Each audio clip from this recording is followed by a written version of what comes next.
जय गोविंद, जय गोपाल, जय गौ माता। गौ माता को सच्ची श्रद्धांजलि देने के बाद में ये मेरी 10वीं कविता जो मैंने लिखी, रिश्ता नाता भूल गया। एक समाज की हकीकत, कड़ी सच्चाइयों को उजागर किया कविता के माध्यम से आप लोगों के बीच में रखना चाहता हूँ। इस कविता से अच्छा मैं कुछ नहीं लिख पाया। बाकी 8-9 कविता जो मैंने लिखी है उससे अच्छा इस कविता में मैं कुछ नहीं लिख पाया। और एक समाज की सच्चाइयों को इस कविता के माध्यम से बड़े बारीकी से मैंने सजोया है, पिरोया है, जो आप लोगों के बीच में रख देना चाहता हूँ। कविता के बोल है, मत भूल मानस तू अपनी औकात। मत भूल मानस तू अपनी औकात। मत भूल मानस तू अपनी औकात। ईश्वर ने थोड़ा सा बड़ा क्या बनाया, रिश्ता नाता भूल गया, गरीबी में रूखी सूखी चटनी सिखाई। मत भूल मानस तू अपनी औकात। ईश्वर ने थोड़ा सा बड़ा क्या बनाया, रिश्ता नाता भूल गया, गरीबी में रूखी सूखी चटनी सिखाई। क्योंकि जब इंसान के पास पैसे आ जाते हैं तो पैसे आने के बाद में, प्रॉपर्टी आने के बाद में, वो इंसान अपने आप को कुछ ज़्यादा बड़ा समझने लगता है। वो भूल जाता है कि मेरे से छोटा इंसान है, मेरे से गरीब है, मिडल है। वो एक रिश्ता परिवार ही भूल जाता है पैसे आने के बाद में। पैसे हैसियत बदल सकता है, औकात नहीं। बहुत अच्छी पंक्तियां हैं ये। पैसे हैसियत बदल सकता है लेकिन औकात नहीं। पैसे के द्वारा हम अपनी औकात नहीं चेंज कर सकते, अंदर से रहेंगे वही। तो मत भूल मानस तू अपनी औकात। ईश्वर ने थोड़ा सा बड़ा क्या बनाया, रिश्ता नाता भूल गया, गरीबी में रूखी सूखी चटनी सी खाई। परमात्मा ने ली परीक्षा, परमात्मा ने ली परीक्षा, दिया रिजल्ट बलवान का। परमात्मा ने ली परीक्षा, दिया रिजल्ट बलवान का। काश परीक्षा में खरा उतर सके, काश परीक्षा में खरा उतर सके, फिर क्यों हैवान निकल गया। काश परीक्षा में खरा उतर सके, फिर क्यों हैवान निकल गया। हैवान का अर्थ हो गया बदमाश, पुर। मतलब जो क्रोध से भरा हुआ, बदमाश। ताकतवर का, बलवान का मतलब ताकतवर, और हैवान का मतलब शैतान, उज्जड़ आदमी जिसको बोलते हैं। परमात्मा ने ली परीक्षा, दिया रिजल्ट बलवान का। काश परीक्षा में खरा उतर सके, फिर क्यों हैवान निकल गया। तो कहने का मतलब कि जब पैसे आने के बाद में, शोहरत, धन दौलत मिलने के बाद में, इंसान अपनी गरिमा स्वयं भूल जाता है। क्या उसको ये पता नहीं होता मेरे सामने छोटा है, बड़ा है, मैं इससे कैसे बात करूं, फैमिली से कैसे बात करनी। अब पैसे के आगे वो सब कुछ भूल जाता है। परमात्मा ने ली परीक्षा, दिया रिजल्ट बलवान का। काश परीक्षा में खरा उतर सके, फिर क्यों हैवान निकल गया। छोटे बड़े का मतलब जान ना सका, छोटे बड़े का मतलब जान ना सका, मैं ऐसा कर दूंगा, मैं वैसा कर दूंगा, समझ के बात कर। छोटे बड़े का मतलब जान ना सका, मैं ऐसे कर दूंगा, मैं वैसे कर दूंगा, समझ के बात कर, तूने दिखाया अपना डर। ईश्वर समय समय पे प्रत्येक इंसान की परीक्षा लेता है। और कहते हैं ना कि ऊपर वाले की लाठी में आवाज नहीं होती, जब वो गिरती है तो किसी से पूछ कर नहीं गिरती। तो हमें अपना निस्वार्थ भाव से कार्य करना चाहिए। लेकिन आज इस धरा पे, इस कुटुंब समाज में, इस 21वीं सदी में सब अपने स्वार्थ का उल्लू सीधा कर रहे हैं, अपने स्वार्थ की ही बात कर रहे हैं, किस प्रकार हम अपना स्वार्थ पूरा कर लें। तो कहने का मतलब, हम अपना स्वार्थ, हम अपना उल्लू सीधा करने के लिए बैठे तो हैं इस धरा पे। अपना स्वार्थ सिद्ध तो हर कोई करता है, लेकिन हम किसी का, दूसरे का भला सोच के, उसकी भावनाओं को अच्छा समझ के हम उसके साथ अच्छा व्यवहार करते हैं, शायद ऊपर वाला हमें वो सारी खुशियां दे देता है जिस खुशियों की हमें जरूरत होती है। लेकिन हम अपना उल्लू सीधा करने में दूसरों का अन्याय कर देंगे, दूसरों का बुरा कर देंगे, वो गलत है। छोटे बड़े का मतलब जान ना सका, मैं ऐसे कर दूंगा, वैसे कर दूंगा, समझ के बात कर, तूने दिखाया डर। क्योंकि एक पैसे वाला आदमी बोल देता है, तू मुझे जानता नहीं है, मैं कौन हूँ, मैं ऐसे कर दूंगा, मैं वैसे कर दूंगा, समझ के बात कर। तो एक जनरल सी ये बात हम सुनते रहते हैं, हमारी जिंदगी में घटित होती रहती है। तो कहने का मतलब, छोटे बड़े का मतलब जान ना सका, मैं ऐसे कर दूंगा, मैं वैसे कर दूंगा, समझ के बात कर, तूने दिखाया डर। रिश्ता नाता भूल गया, गरीबी में रूखी सूखी चटनी सिखाई। भूल गया वो दिन, भूल गया वो दिन, रहमत की दुआ कर। क्योंकि एक भगवान का हमारा उसी प्रकार रिलेशन है जिस प्रकार एक टीचर स्टूडेंट का है, एक गुरु शिष्य का है। क्योंकि एक टीचर स्टूडेंट को डांटता भी है, फटकार भी लगाता है और उससे लाड प्यार भी करता है। ठीक उसी प्रकार भगवान का, ईश्वर का, परमपिता परमेश्वर का जो रिलेशन हमारे साथ है, ठीक उसी प्रकार गुरु शिष्य का रिलेशन है। तो समय समय पे भगवान प्रत्येक अपने बच्चों की परीक्षा लेता चला आया है। 2020-21 में परीक्षा कम ली थी। एक इंसान के लिए जलने के लिए लकड़ियां खत्म हो गई थी। एक इंसान इंसान से मिलने के लिए डरता था। जो एम्बुलेंस फ्री ऑफ कॉस्ट थी, उन्होंने 5-5 किलोमीटर के 5-5 हज़ार रुपये वसूले। तो कहने का मतलब ऊपर वाला हर इंसान की परीक्षा लेता है, लेकिन हमें अपने घर पे बैठे हुए ईश्वर की बात सुननी चाहिए।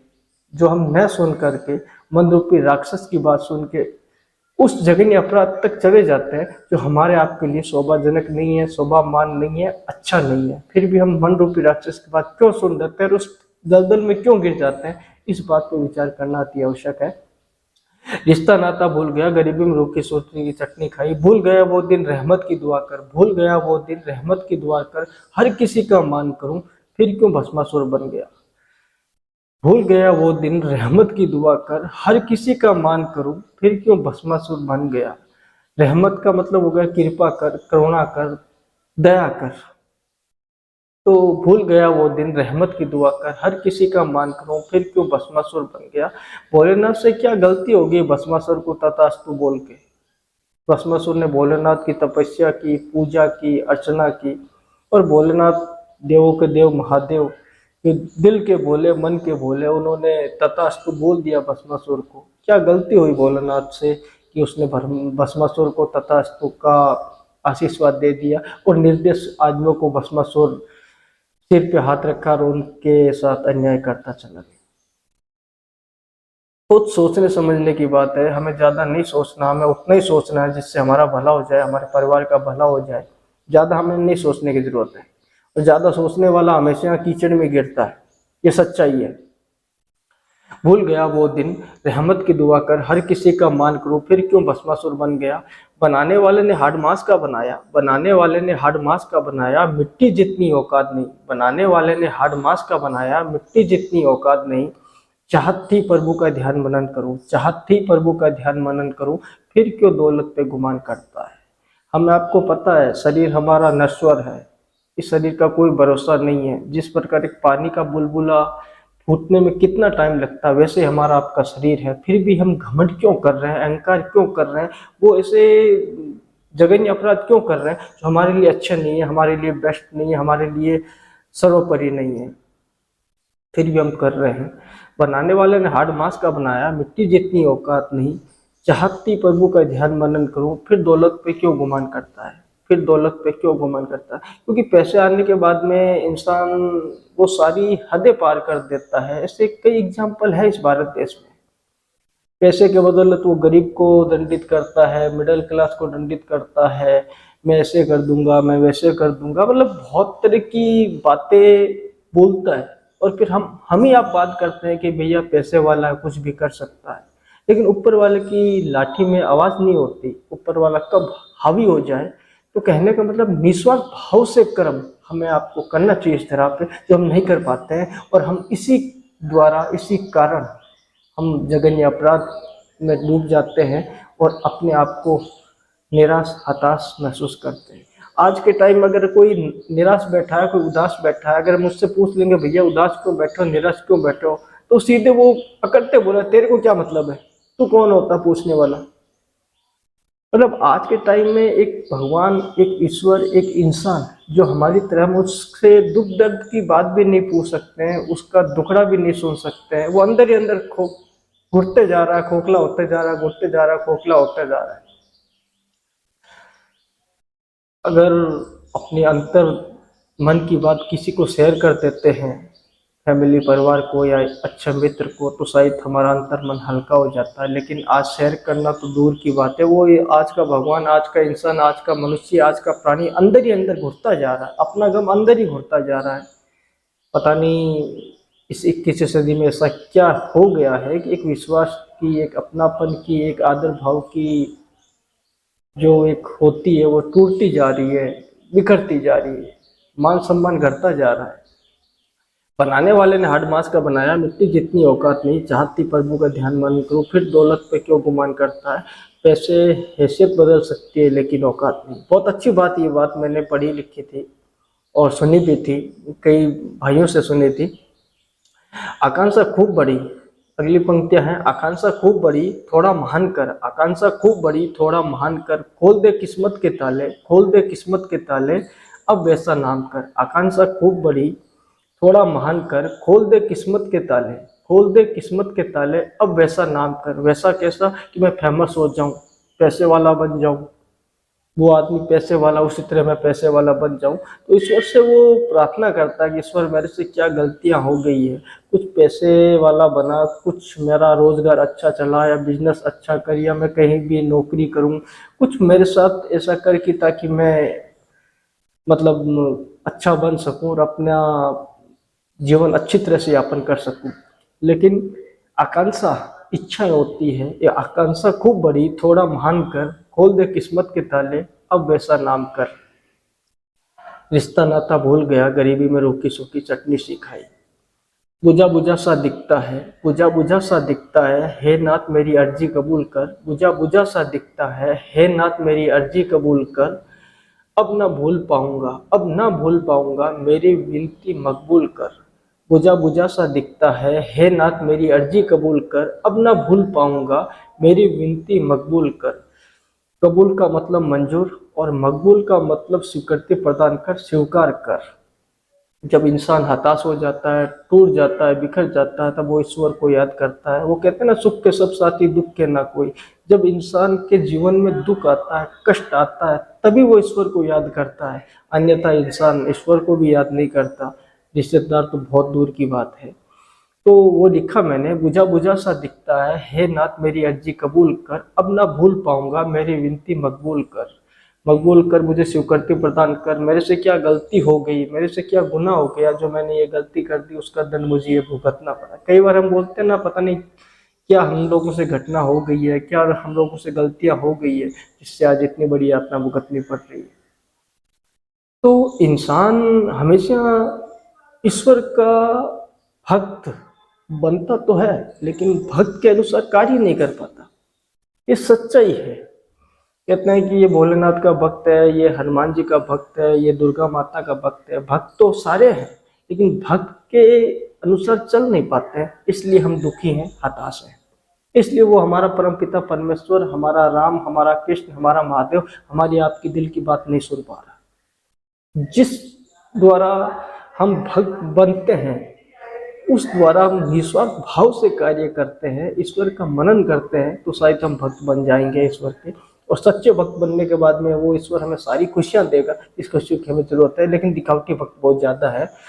तो लिखा मैंने, बुझा बुझा सा दिखता है, हे नाथ मेरी अर्जी कबूल कर। अब ना भूल पाऊंगा, मेरी विनती मकबूल कर।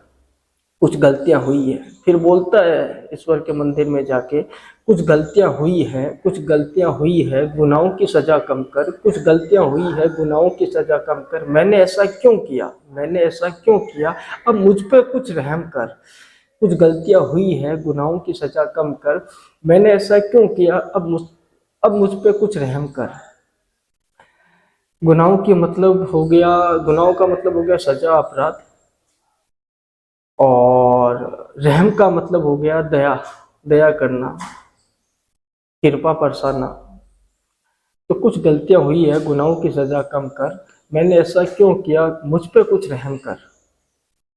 क्योंकि गलती हर इंसान से होती है। जब कुछ ज़्यादा बड़ी गलती होती है, तो वही इंसान, वही भक्त भगवान के मंदिर में जाके ईश्वर से बोलता है, प्रभु मेरे से गलती हो गई है, मैंने क्या गलती कर दी, मैं समझ नहीं पाया, लेकिन कुछ गलतियां हो गई जिसके कारण आपने मुझे दंडित किया, आपने मुझे निराश किया। तो कहने का मतलब, एक स्टूडेंट और एक गुरु, जिस प्रकार स्टूडेंट और शिष्य का रिलेशन है, उसी प्रकार हमारा आपका भगवान का है। तो कुछ गलतियां हुई है, गुनाहों की सजा कम कर। मैंने ऐसा क्यों किया, मुझ पे कुछ रहम कर। ना भूल पाऊंगा, भगवान के मंदिर में बोलता है, प्रभु कुछ गलतियां हुई है जिसके कारण आपने ये तकलीफ दी है, कष्ट दी है, लेकिन ना भूल पाऊंगा, तूने मुझे याद दिलाई। ना भूल पाऊंगा, तूने मुझे याद दिलाई। क्या गुस्ताखी हुई जो तूने जो ठुकराई, क्या गुस्ताखी हुई जो तूने जो ठुकराई। ना भूल पाऊंगा तूने मुझे याद दिलाई, क्या गुस्ताखी हुई तूने जो ठुकराई। गुस्ताखी का मतलब बदतमीजी, उज्जड़पन, ढीठपन, ढिठाई। तो न भूल पाऊंगा तूने मुझे याद दिलाई, क्या गुस्ताखी हुई तूने जो ठुकराई। क्योंकि ईश्वर के मंदिर में जाके बोलता है, प्रभु मेरे से क्या गलतियां हो गई है जिससे मुझे यातना भुगतनी पड़ रही है, कष्ट उठाना पड़ रहा है। मैंने कौन सा पाप कर दिया, मैंने कौन सा अपराध कर दिया। लेकिन हम पाप अपराध करते जा रहे हैं और फिर भी हम भगवान के मंदिर में जाके यही बोल रहे हैं कि कुछ गलतियां हमसे हुई है, गुनाहों की सजा कम कर। लेकिन वो गलतियां हम क्यों करते हैं, इस बात पे विचार विमर्श करना अति आवश्यक है। रिश्ता नाता भूल गया, गरीबी में रोटी सूखी चटनी खाई थी, क्या लेके आए थे क्या लेके जाएंगे, क्या लेके आए थे क्या लेके जाएंगे। सब कुछ है पता, सब कुछ है पता, फिर क्यों भूल जाते हैं औकात। क्या लेके आए थे क्या लेके जाएंगे, सब कुछ है पता, फिर क्यों भूल जाते हैं औकात। मैंने इन्हीं ईश्वर तुल्य प्रेम से सीखा, इन्हीं से सुना, इसी धरती पे सुना सीखा कि हम कई लोगों को ये बोला है या हमने सुना है कि पाप का घड़ा भर गया, घोर कलयुग आ गया। पाप का घड़ा भरता कौन है, कलयुग को बुलाता कौन है, ये बात किसी ने नहीं बताई। और पाप का घड़ा भरता कौन है। पाप का घड़ा हम आप भरते हैं। जिस प्रकार आज 21वीं सदी में एक माँ जो हमें पाल पोस के बड़ा करती है वो वृद्धाश्रम में, आज जो गौ माता हमारी माता के रूप में है और एक देवी के रूप में है, जिसके बॉडी में 33 कोटि देवी देवता विराजमान है, वो आज सड़कों पे हताश है, निराश है और गंदी प्लास्टिक की थैलियां खा रही है। और हम यहाँ बात करते हैं घोर कलयुग आ गया, पाप का घड़ा भर गया। पाप का घड़ा हम आप खुद भरते हैं। ना भूल पाऊंगा तूने मुझे याद दिलाई, क्या गुस्ताखी हुई तूने जो ठुकराई। रिश्ता नाता भूल गया, गरीबी में रोकी सूखी चटनी सिखाई, क्या लेके आए थे क्या लेके जाएंगे। सब कुछ है पता, फिर क्यों भूल जाते हैं औकात। सब कुछ है पता, फिर क्यों भूल जाते हैं औकात। देवी अंदर है, देवी ही अंदर है, देवता ही अंदर है, देव ही अंदर है, देवता ही अंदर है और परमात्मा से मिलने का रास्ता हमारे घट में ही है। देव ही अंदर है, देवता ही अंदर है और परमात्मा से मिलने का रास्ता हमारे घट में ही है। झूठ बोलकर मन बढ़ा लोगे, झूठ बोलकर मन बढ़ा लोगे, झूठ बोलकर मन बढ़ा लोगे, सच बोलकर परमात्मा को पालोगे। झूठ बोलकर मन बढ़ा लोगे, सच बोलकर परमात्मा को पालोगे। रिश्ता नाता भूल गया, गरीबी में रूखी सूखी चटनी खाई। यश, कृति, मान, सम्मान, पद, प्रतिष्ठा, ये लास्ट पंक्तियां हैं जो आप लोगों के बीच में रखना चाहता हूँ। यश, कृति, मान, सम्मान, पद, प्रतिष्ठा। यश, कृति, मान, सम्मान, पद, प्रतिष्ठा, सब कुछ है दिया। यश, कृति, मान, सम्मान, पद, प्रतिष्ठा, सब कुछ है दिया। 84 लाख योनियों के बाद मानुष जीवन भी दिया। यश, कृति, मान, सम्मान, पद, प्रतिष्ठा, सब कुछ है दिया। 84 लाख योनियों के बाद मानस जीवन है दिया। 84 लाख योनियों के बाद मानस जीवन है दिया। कुछ अच्छा कर ले मैं हूँ तेरे साथ, कुछ अच्छा कर ले मैं हूँ तेरे साथ। रिश्ता नाता भूल गया, गरीबी में रूखी सूखी चटनी खाई। इसी बातों को ध्यान में रखकर मैंने ये 10वीं कविता रिश्ता नाता भूल गया, गरीबी में रूखी सूखी चटनी खाई कविता लिखी और आप लोगों तक पहुंचाने की कोशिश की। बस यही कहता हूँ कि हमें वो सारे कार्य अच्छे करने चाहिए जिससे हमारा हम ईश्वर से वो सारी खुशियाँ प्राप्त कर सकें जिन खुशियों की आपको हमको ज़रूरत है। निस्वार्थ भाव से किया गया कार्य ही ईश्वर को पसंद है। और कई हमारे धार्मिक चैनल है, कई हमारे ग्रंथ है, कई अच्छी अच्छी पुस्तकों में लिखा हुआ है इंसान का कर्म ही सर्वश्रेष्ठ होता है, लेकिन हम कर्म नहीं कर पाते हैं और ईश्वर के बताए हुए रास्तों पर न चलने के कारण हम दुखी है, हताश है, निराश है। इसी शुभकामनाओं के साथ जय गोविंद, जय गोपाल, जय गौ माता।